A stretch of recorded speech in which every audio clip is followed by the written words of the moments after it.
మీ యొక్క రిలేషన్‌షిప్ ప్రాబ్లమ్స్‌ని తీసుకెళ్ళి మీ యొక్క రిలేటివ్స్‌తోనో, లేకపోతే మీ యొక్క ఫ్రెండ్స్‌తోనో మీరు షేర్ చేయొద్దు. డిస్కస్ చేయొద్దు. ఎందుకంటే చాలామంది మిస్టేక్ చేసేదేంటో తెలుసా? మీ యొక్క రిలేషన్‌షిప్ ప్రాబ్లమ్ తీసుకెళ్ళి రిలేటివ్స్‌తోనో, లేకపోతే ఫ్రెండ్స్‌తోనో డిస్కస్ చేస్తా ఉంటారు. ఇది చాలా బిగ్గెస్ట్ మిస్టేక్. చూడండి, మీ యొక్క డైనమిక్స్ ఏంటో, మీ ఇద్దరి మధ్య డైనమిక్స్ ఏంటో వాళ్ళకి అర్థం కాదు. అయినా వాళ్ళు ఏదో ఒక సొల్యూషన్ ప్రొవైడ్ చేస్తారు. అది మాక్సిమం మీ యొక్క లైఫ్ స్టైల్‌కి అది సరిపోకపోవచ్చు. ఓకే, మీకు బెటర్ సొల్యూషన్‌గా అది ఉండకపోవచ్చు.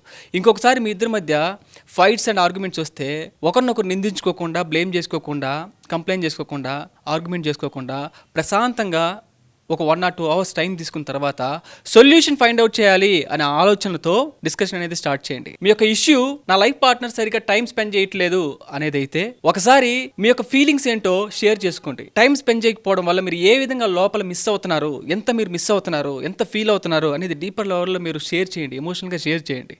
అండ్ ఆల్సో ఒక మిడిల్ పాయింట్కి రండి. గుర్తుపెట్టుకోండి, రిలేషన్షిప్లో ఫైట్స్ అండ్ ఆర్గ్యుమెంట్స్ అనేది ప్రతిసారి కూడా అంత పెద్ద తప్పుగా మనం చూడాల్సిన అవసరం లేదు. ఇంకొకసారి ఆర్గ్యుమెంట్స్ ఏమన్నా వస్తే ప్రశాంతంగా ఒక దగ్గర కూర్చొని డిస్కస్ చేసుకోండి. డెప్త్గా ఒకరినొకరు అండర్స్టాండ్ చేసుకోండి. సో దట్ ఇద్దరి మధ్య కూడా కనెక్షన్ అనేది ఇంకా డెప్త్ అవుతుంది. అండ్ ఆల్సో మీ యొక్క రిలేషన్షిప్ ఇంకా స్ట్రాంగ్ అవుతుంది.